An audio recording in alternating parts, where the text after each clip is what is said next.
56-year-old supermodel says that ageism, which is the view that people are prejudiced towards older people, is the reason for why she feels invisible when she goes to parties to meet men. If I would go to a party and I would try to flirt. I mean, I'd do my best. And then a younger woman would pass by and he would take his drink and just go, I have to refresh my drink.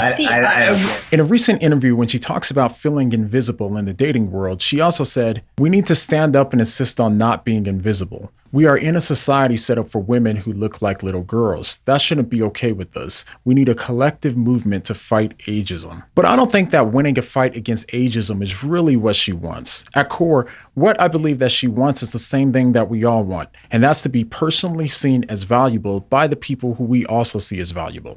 It usually starts in childhood. Paulina Porizkova talks about how her parents left her at the age of 3, and it was then that she started to believe that others didn't see her as valuable. My parents left me when I was little. Yeah. They left because they were escaping the communist regime. But I think being left, that sort of just stuck with me forever, that I'm really not that great. And as soon as you find out how not great I am, you will also leave me. But as she grew older, she found one thing that did get her attention from others and made her feel valuable, and that was her looks. She eventually became a model and landed a $6 million deal in 1988, making her the highest paid model in the world at the time. She also married the singer of the band Cars, which was also at the peak of her modeling career. Now, some point early in life, each one of us finds something that we believe makes us valuable in the eyes of others, and we start to believe that if we're going to be loved and desired by other people, then we need them to value us because of it. In Paulina's case, at some level, I think that she believed that as long as she was physically attractive, then she would be valued by others, and as long as she was valued by others, then she could feel like she mattered to people and that she wasn't invisible. In my 20s, I was celebrated for showing up in lingerie. I was getting a lot of money for it and everybody loved me. So she was made to feel valuable because of her looks, but there's always a flip side when it comes to value. Whatever it is that we give the ultimate power to make us feel valuable, we also give it the power to make us feel worthless. For Paulina, the flip side of being valued because of her looks was that she'd have to believe that if she somehow became unattractive in the eyes of the people that she desired, then they would no longer value her and she'd ultimately feel worthless. This is why she describes how worthless she felt when her husband stopped valuing her for her looks. We had been together for my entire life since I was 19, and suddenly he seemed not to find me attractive anymore. It made me feel worthless as a woman, and that left me with some serious questions of my value. This is also the case when she talks about being ignored by men at parties and by society at large, and how this also made her feel invisible and worthless. It was around the same time my marriage fell apart. My husband was no longer interested in me, and as I started looking around, I realized I was invisible to the population at large. It made me feel really terrible about myself. Now think about it. If from a young age you unconsciously came to believe that the only reason why you were valuable and worthy of love was because of your looks, then it only makes sense that if there came a time when people no longer valued you for your looks, then your sense of personal value would be threatened, and this would be painful to accept. Of course, this would make you feel like you aren't worthy of love, as Paulina has said. So that's something that I still battle with. Am I worthy of love? It seems not.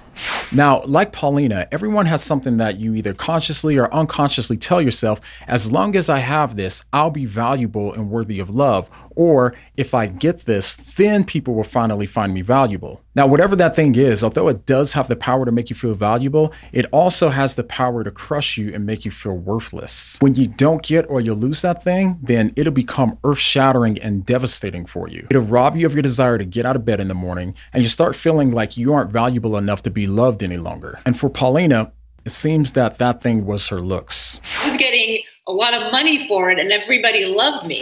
Now, you might be watching this and thinking, it's ridiculous that this woman got her sense of self-worth and personal value from her looks, but that's only because you don't. It might be looks for her, but it's something else that's equally important for the rest of us. If instead of a desire to be attractive, it's our desire to be successful, then failure will have the power to absolutely crush us. If it's intelligence, then we're always going to be threatened by others finding out that we're not as smart as we would like for other people to think that we are. In fact, this can be anything everything from us wanting other people to see us as being a helpful person or a moral person or a peacemaker or a loyal person or a strong person or whatever. Eventually, a time will come when we'll no longer meet those standards or the standards will change. And when this happens to us, we have two options. We can either fight to try to get it back so that way we can feel valuable again, or we can come to terms with our loss, accept it, and let it crush and destroy our sense of value and self-worth. As this is played out in Paulina's life, which of these two options does it seem like she chose? It seems to me that, at least in this instance, she chose the first option. She chose to fight to once again be valued by the thing that made her feel valuable in the first place, her attractiveness. In the context of her talking about how she believes that men no longer find her attractive because of her age,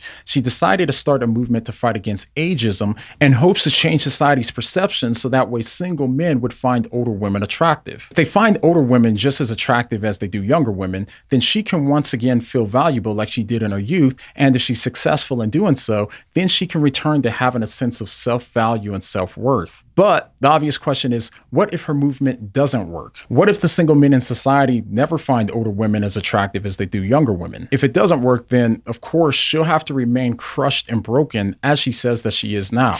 But right now it's like, oh, the insides are like, it's tar. And I'm also broken.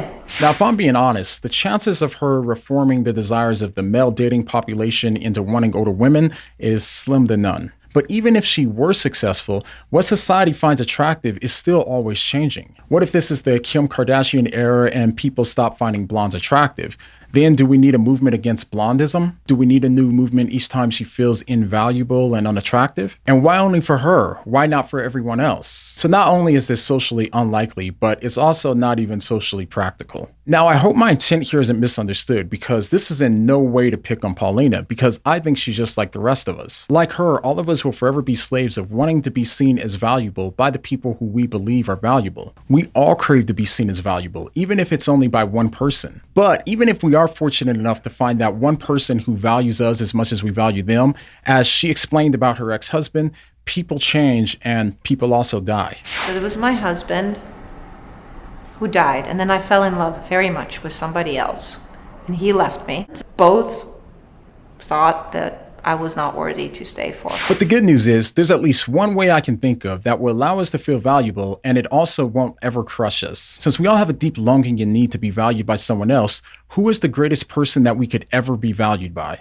You may be thinking of family or a significant other, but what if the one person who valued you more than anyone else possibly could was also the creator of the universe? This probably sounds wild, but really think about it. What if you could really know that you're so valued by God, even in the times where you feel like you're not valuable to anyone else on the planet? What if no matter who you are, no matter what you've done, you could be seen by God as if you lived a life as perfect as the life that Jesus lived? If this was the case, then you would never again have to worry about your value being tarnished or taken away from you. What I'm talking about is essentially what Jesus did for us when he died for us. He died so that way when God looks at us, he sees us as if we lived the life that Christ lived rather than the life that we lived. That's what we're talking about when we talk about Jesus being a sacrifice for us. He took on the punishment that we deserved for the things that we did wrong in the lives that we lived, so that way we could be seen by God as if we lived the life that he lived. He then offers that life to us as an undeserved gift. We just have to accept it. So practically speaking, if you believe this, then you know that your value doesn't have to be attached to your own life and the things that you do or have. You're perfectly beautiful in the eyes of the greatest conceivable being, no matter what you look like and no matter how messed up your life is. You're finally free from being a slave to these things that always change, whether it's your looks or your success or anything else. Your value is secure. God doesn't change, so there's nothing that can threaten your sense of value or self-worth. So no matter if everyone else on earth starts to see you as worthless,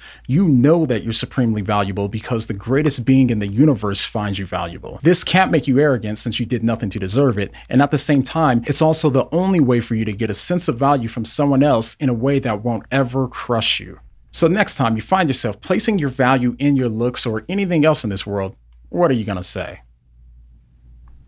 What do you mean?